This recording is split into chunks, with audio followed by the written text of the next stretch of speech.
Classes. आज का जो टॉपिक है वो है गोल्जी बॉडी। अभी तक मैंने जितना भी बताया था आपको, ईआर से है ना गोल्जी में ट्रांसफर करने के, प्रोटीन ट्रांसफर के लिए वर्क करता है। तो वो अब गोल्जी के बारे में पढ़ना है कि गोल्जी के क्या पार्ट्स होते हैं और इसमें क्या क्या पार्ट्स होते हैं और इसके फंक्शंस क्या क्या होते हैं।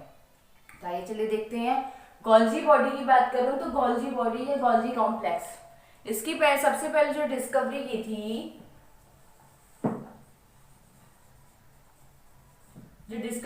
वो कैमिलो गोल्जी ने की थी।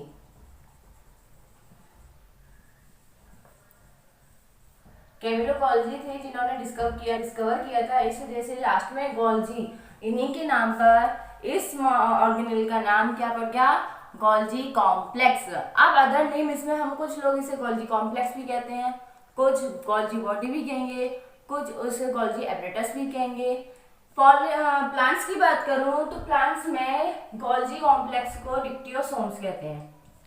इन प्लांट्स इट कॉल्ड डिक्टियोसोम्स।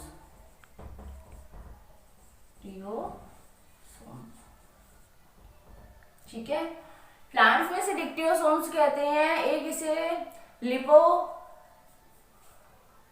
डिक्टियोसोम्स हो गया, दूसरा हो गया इसका लिपोसोम्स। लिपोसोम्स कहने का मतलब है, लिपो मतलब लिपिड, यानी कि rich in lipid.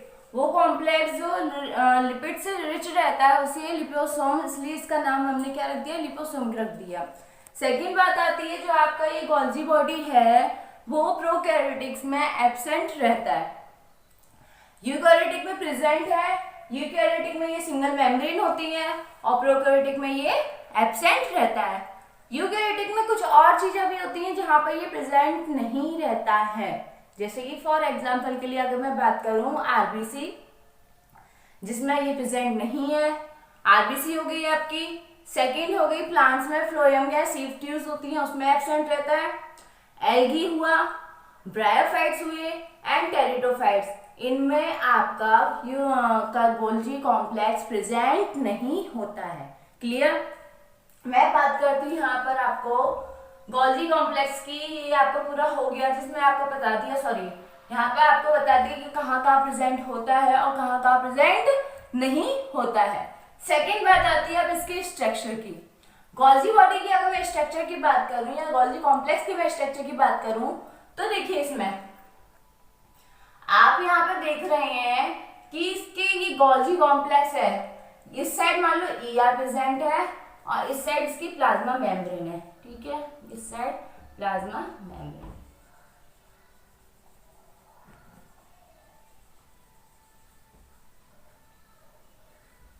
Clear? ER की तरफ जो कॉन्केव स्ट्रक्चर प्रेजेंट होता है, कॉन्केव लाइक स्ट्रक्चर होगा, वहां उसे हम बोलेंगे सिस। क्या बोलेंगे? सिस बोलेंगे। सिस फेज होता है जो कि इसके ईआर की तरफ होता है। बीच वाले को हम मिडिल सिस्टर्नी बोलते हैं। ये जो उभरा हुआ जो पार्ट दिखाई दे रहा है आपको, इसे हम सिस सिस्टर्नी बोलेंगे। बीच वाले पार्ट को हम इसे बोलते हैं मिडिल सिस्टर्नी।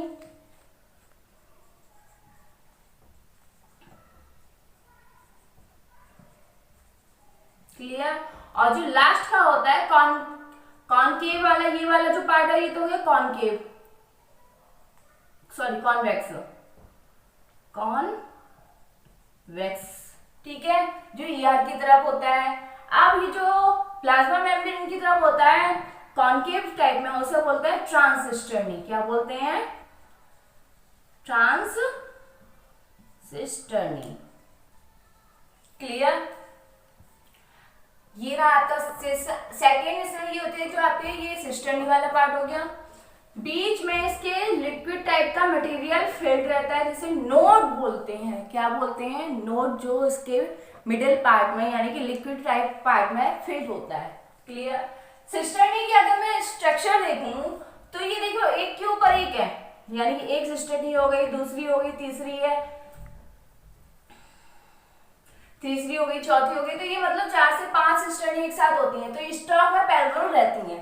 ठीक है, ये पैरेलल एक दूसरे की रहती हैं और इसमें आपका क्या होगा, जो भी आएगा ईआर से, ठीक है, ईआर से जो भी मटेरियल आ रहा है जिसे भेजना है जिसमें पैकिंग वगैरह होगी वो आपके सिस यानी कि यहाँ से ये सिस फेज में जाएंगी। क्लियर। देन इसके बाद हो गया एक सिस्टर्नी हो गया। देन इसमें होते हैं ट्यूब्यूल, यानी कि जो देखो बीच वाला जो पार्ट ट्यूब्यूल लाइक स्ट्रक्चर दिखाई दे रहा है, ठीक है। ट्यूब्यूल पहला हो गया सिस्टर्नी, सेकंड आपका हो गया ट्यूब्यूल।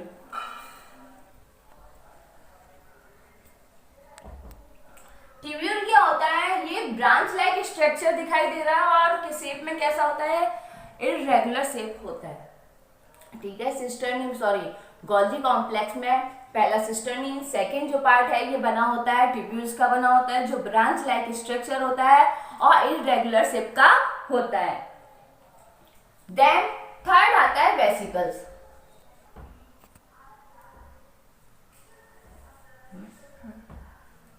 देन आपका आता है वेसिकल्स। वेसिकल क्या होता है, एक मैच्योर सिक लाइक स्ट्रक्चर होगा जिसके आपके मटेरियल फिल होगा या कोई भी वो मैक्रोमोलिक्यूल्स फिल रहेंगे जिसको उन्हें अपनी अपनी डेस्टिनेशन पे पहुंचाना है। तो अपनी डेस्टिनेशन पे पैक करने के लिए मैच्योर एक पार्ट वो आपका क्या होगा, वेसिकल्स होगा। क्लियर। ट्यूब्यूल्स और सिस्टर्नी एक दूसरे से जुड़े हुए हैं। देखिए यहाँ पर ये ट्यूब्यूल्स है, सॉरी ये सिस्टर्नी है और ये ट्यूब्यूल से जुड़े हुए हैं। और यहाँ पर जैसे लास्ट में आएगा, जैसे आपका प्लाज्मा मेम्ब्रेन की तरफ कोई भी मॉलिक्यूल्स पैक्ड होगा और पैक्ड होने के बाद इसमें जैसे आपका ये मॉलिक्यूल है पैक्ड हो गया, इसको हम बोल देंगे वेसिकल्स। यहाँ पे लिपोसोम्स नहीं है, लिपोकॉन्ड्रिया है, जिसका लिपोकॉन्ड्रिया अदर नेम, ठीक है। तो वेसिकल्स हो गया आपका, ट्यूब्यूल हो गया, सिस्टर्नी हो गया। सिस्टर्नी की एप्रॉक्स अगर मैं शेप की बात करूं तो वो 0.5 म्यूमीटर से 1.5 म्यूमीटर तक इसकी लेंथ मिलती है आजकल, सॉरी मिलती है, ठीक है। देन आपकी ट्यूब्यूल्स हो गए, वेसिकल्स हो गए, इनके स्ट्रक्चर के बारे में बता दिया है। अब इनके फंक्शंस की बारी आती है कि या अब गोल्जी कॉम्प्लेक्स काम क्या करता है। गोल्जी कॉम्प्लेक्स में बहुत सारे फंक्शंस होते हैं, सबसे most important function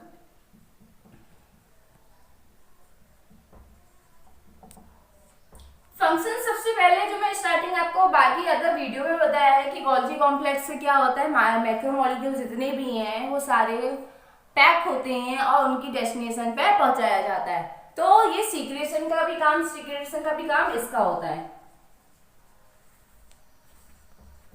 secretion of macromolecule.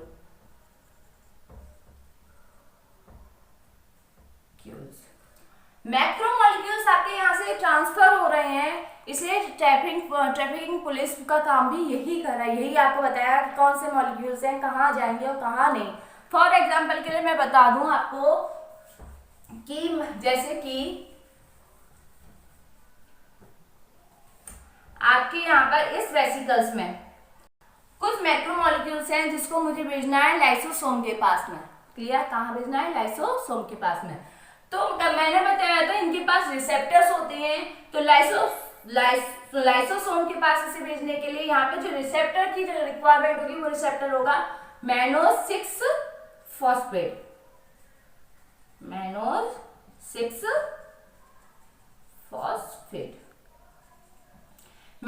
Phosphate इस पर रिसेप्टर लग जाएगा और ये जाके लाइसोसोम के पास जाके इसे डिलीवर कर दिया जाएगा, ठीक है। अपनी डेस्टिनेशन पे ये पहुंच जाएगा। ऐसे ही जितने भी जो इनकी डेस्टिनेशन होती है उसके अकॉर्डिंग क्या यहाँ पर रिसेप्टर्स होंगे। मॉलिक्यूल्स की जो रिसेप्टर्स और मॉलिक्यूल सीक्वेंस प्रेजेंट होता है, जिस सीक्वेंस की तरह वजह से ये अपनी डेस्टिनेशन पे जाते हैं। सेकेंड है इसका, जब सेल फॉर्मेशन होता है तो प्लेटलेट का फॉर्मेशन भी कहाँ पर किसके थ्रू होता है, गोल्जी कॉम्प्लेक्स के थ्रू भी प्लेटलेट का फॉर्मेशन होता है। क्या बोल रही हूँ, प्लेटलेट बोल रही काटना। जो आपका सेकंड था सेल फॉर्मेशन के टाइम पर सेल प्लेट का फॉर्मेशन जो होता है वो भी आपका माइटोकॉन्ड्रिया के थ्रू होता है। सेल प्लेट का फॉर्मेशन, सेल प्लेट का फॉर्मेशन, क्लियर। थर्ड आपका आता है लाइसोसोम का फॉर्मेशन।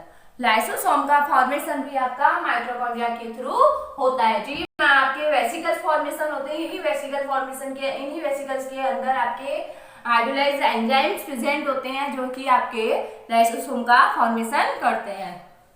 थर्ड आपका हो गया फॉर्मेशन ऑफ लाइसोसोम।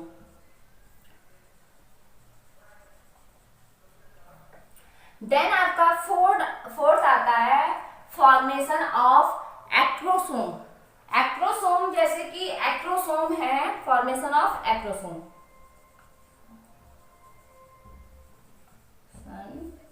ऑफ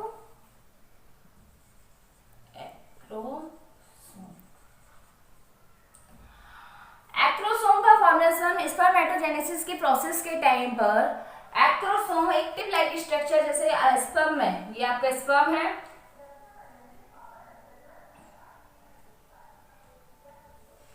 यहाँ पे आपकी गोल्जी बॉडी हो गए, ठीक है। यहाँ पे एक्रोसोम का जो टिप आपके स्पर्म के टिप पर एक स्ट्रक्चर बनता है, ठीक है। यहाँ पर आपके एक्टिन फिलामेंट्स होंगे, एक्टिन फिलामेंट पर मायोसिन आपकी प्रोटीन होगी जो क्या करेगा, जो एक्रोसोम से जो मॉलिक्यूल सीक्रेट हो रहे हैं उनको ये पॉइंट तक ले जाएगा और यहाँ पे आपका एक्रोसोम का फॉर्मेशन करेंगे, यानी कि स्पर्म के टिप पर किसका फॉर्मेशन होगा, एक्रोसोम का।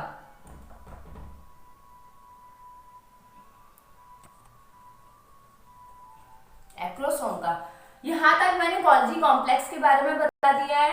अब गोल्जी कॉम्प्लेक्स में मैं बता चुकी हूँ आपको, यहाँ पर क्या है आपका ईआर से जो भी मॉलिक्यूल्स है वो आपका सिस में जाते हैं, यानी 6 गोल्जी कॉम्प्लेक्स होते हुए जाएगा। देन वो ट्रांस गोल्जी कॉम्प्लेक्स होते हुए बाहर वेसिकल का फॉर्मेशन होगा, वो वेसिकल जाके फ्यूज करेगी मेम्ब्रेन पे जाके। तो अब आगे का जो टॉपिक है वो वेसिकल फ्यूजन का है, वो मैं अब आपको बताती हूँ।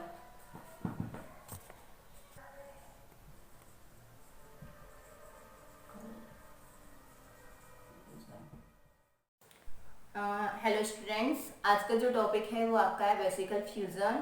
अभी तक मैंने आपको बताया था कि कैसे आपकी जो प्रोटीन है वो ईआर से गोल्जी कॉम्प्लेक्स में जाती है और गोल्जी कॉम्प्लेक्स से जो भी इसकी डेस्टिनी होती है वहां पे जाके इसे भेज दिया जाता है। अब मेन बात यहाँ पर आती है जो आपकी वेसिकल्स का फॉर्मेशन हुआ है, यानी कि ट्रांसफेज से।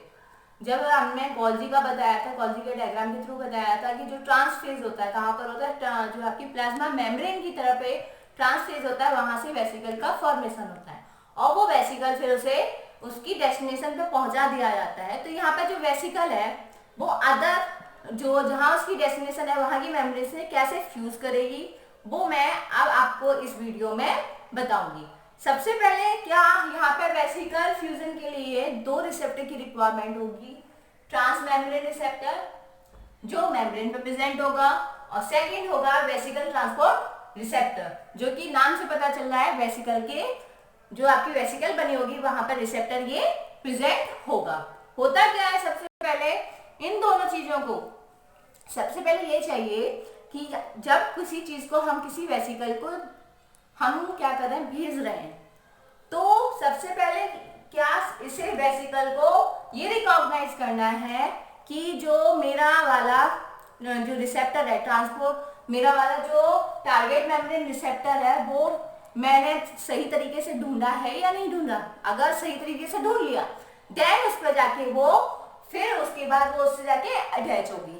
क्लियर, पहले उसे रिकॉग्नाइज करेगी देन उसके बाद उससे जाके अटैच होगी। क्लियर। अब यहाँ पर होता क्या है, ये आपकी मेम्ब्रेन है, कोई भी मेम्ब्रेन पे आपका ये रिसेप्टर है,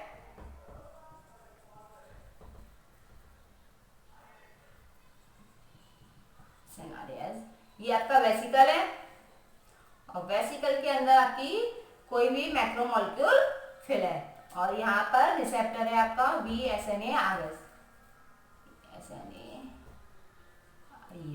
क्लियर। अब इसके साथ क्या होता है, इसके साथ एक मोनोमेरिक प्रोटीन है आपकी जो जुड़ी होती है GTPase एक्टिविटी, उसमें रब प्रोटीन होती है जिसपे GTPase एक्टिविटी प्रेजेंट होती है। क्लियर। होता क्या है, वेसिकल जाएगा और ये जाके रिकॉग्नाइज करेगा कि कौन सा रिसेप्टर है उसके कंपेयर में। जैसे ये रिकॉग्नाइज करेगा तो आपके वेसिकल्स का जो रिसेप्टर है यानी कि VSNRA रिसेप्टर है वो इससे जाके जुड़ जाएगा और जुड़ते टाइम जो आपकी रेड GTPase हाइड्रोलाइज होकर किस में कन्वर्ट हो जाएगी, GTP में कन्वर्ट हो जाएगी। क्लियर? जैसे ही इससे वेसिकल जाके इससे फ्यूज हुआ वैसे ही क्या होगा, आपका GTP हाइड्रोलाइज होके GTP में कन्वर्ट हो जाएगी। अब जैसे ये फ्यूज हुआ जो भी मैक्रोमोलिक्यूल इसके अंदर प्रेजेंट थे वेसिकल के अंदर वो सारे आपके ट्रांसपोर्ट हो जाएंगे। अब ये दोनों यहाँ पर आपका रिसेप्टर का कॉम्प्लेक्स बन जाएगा। क्लियर? इसे बोलेंगे SNARES receptor, sorry SNARES complex बोलेंगे। क्लियर? ठीक है। अब यहाँ पर कॉम्प्लेक्स है, ये कॉम्प्लेक्स बन गया। अब आगे के लिए भी तो भी इसके मुझे ये दोनों के दोनों रिसेप्टर्स को अलग करने हैं, तो इन रिसेप्टर्स को अलग करने के लिए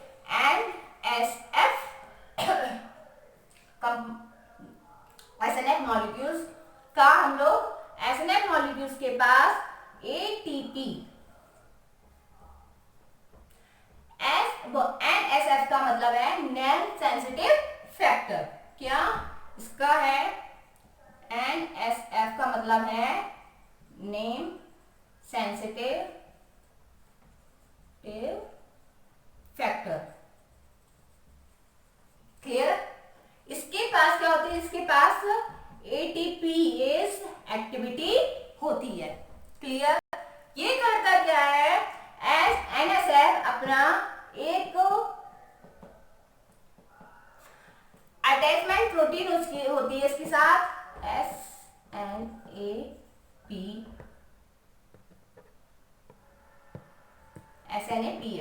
SNA मतलब सॉल्युबल NSF अटैचमेंट प्रोटीन, इसका है SNAPS, जिसका हो गया क्या, S for soluble, N for NSF attachment and protein. Clear? ये दोनों मिलके कॉम्प्लेक्स बनाते हैं और कॉम्प्लेक्स बना के ये ATP जब हाइड्रोलाइज होके ADP में